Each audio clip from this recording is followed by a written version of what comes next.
Jason Melvin, and today I hope to persuade you into being just a little more vigilant with the sunscreen you're using, for your sake and the environment's. So thank you for your time. See, given that I permanently reside here in the Coachella Valley, it goes without saying that I've learned to get along well with the sun. Nevertheless, it's still doctor recommended that we should always use sunscreen because it prevents cancer, it preserves your skin's elasticity, which therefore prevents wrinkles, and lastly, it harms the environment. No, I'm just kidding about the last one. One of those reasons isn't like the others. You see, sunscreen brands will make an effort to slip this fact in seamlessly without stirring the pot, when in reality, the truth that resonates is that there are a variety of chemicals harmful to the environment, all in recourse to protecting your own skin. In October 20th, a 2015 study published by the Archives of Environmental Contamination and Toxicology, they proved that sunscreen was causing 4 detrimental effects to thriving marine culture. Said effects were bleaching, genotoxicity, abnormal skeletal growth, and growth deformities of baby coral. Now, we've known this as far as 2013 as well, when the US funded National Oceanic and Atmospheric Administration first announced that sunscreen chemicals commonly used in soaps, cosmetics, and body fragrances is highly toxic to corals. Now, it sounds a bit ironic, maybe even selfish, that we lather ourselves up in sunscreen all to enjoy the beach. However, places such as the Great Barrier Reef predate us by about 20 million years, and they host an estimated 10% of the marine population in the whole ocean. I'm not fond of being the bearer of bad news. In fact, I might be a bit naive to say I don't believe we're intentionally bleaching what CNN labels one of the 7 wonders of the world. For that reason, I hope to persuade you into using alternatives that will counteract this great denying.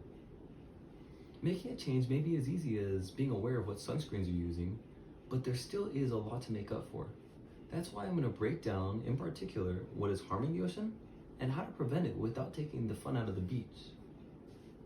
The sunscreen ingredient oxybenzone, found in many beauty products but prevalent in sunscreen, is affecting the coral reefs the most. Coral isn't just an animal or plant though. You see, it's a mutualistic partnership composed of multiple microscopic organisms, and none can survive independently. Each has a different role, vital to keeping the structure alive, and overall, they create the illusion of one large plant-like species. And that's why when BP2, BP3, and other oxybenzones were discovered to act as a pesticide towards one specific unspecified organism, which is vital to the coral sustaining, it ruins the whole ecosystem, and in a way, it turns a lively reef into stone. Now, I'm not just asking for your help to protect the reefs. This contaminant has also been found as harmful to humans as well. Now, personally, I love to advocate for those who can't fight for themselves, the reefs.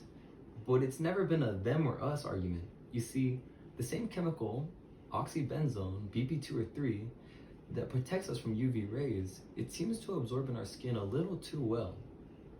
EGW, an organization that advocates for humans to live healthier lives and in healthier environments, labeled the compound a hormone disruptor for a good reason.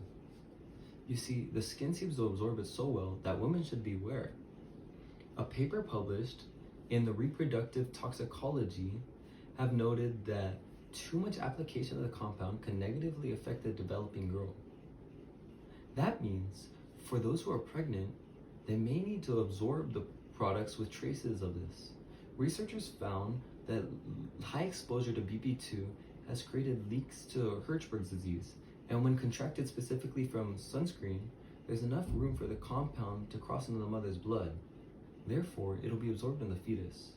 Lastly, researchers were able to conclude that there were high enough levels from fetuses to be able to trace back into embryonic development. Because this compound mimics the natural actions of hormones, also known as hormonic disruption, it has also been found to trigger early development.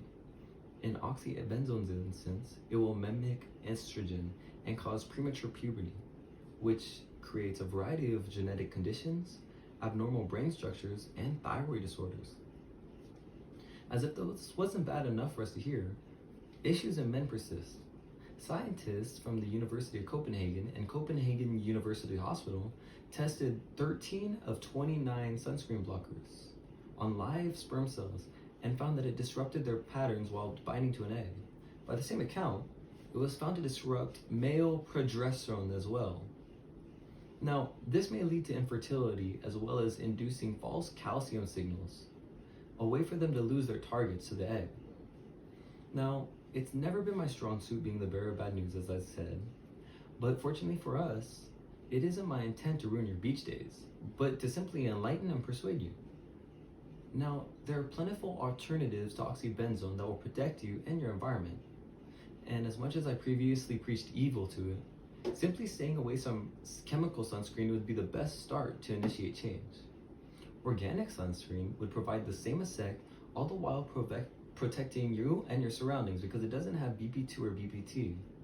And physical sunscreen, those that use zinc oxide or titanium to shield the sun, are a better alternative as well. Another step in the right direction would be taking steps to regulate this. The state of Hawaii have created a mandate to ban the sales of sunscreen with BP2 and BP3 ingredients, all in order to protect their unique oceanic ecosphere. Now, most industrial sunscreen brands try to protect their reputation and businesses, and this really counters that. With that, we've tackled a lot of information, and as I previously stated, it's very uncharacteristic of myself to kill fun. But it's been my greatest intent to persuade you into making better choices for your own health and for your surroundings. So far, scientists have observed over half of the Great Barrier Reef dying since the late 90s, and if this trend continues, it'll predict that over 90% of it will be gone in 10 years. This would ruin the largest sanctuary in the whole ocean, which harbors more life than any city in the world. And preserving this would prevent an economic crisis for fishermen and prevent the destruction of a natural wonder. In the end, we'd get a benefit as well. So thank you for your time. If you're able to take away any information, I'm sure it'd be no nuisance to keep your eyes peeled for sunscreens that are in your best interest. Goodbye.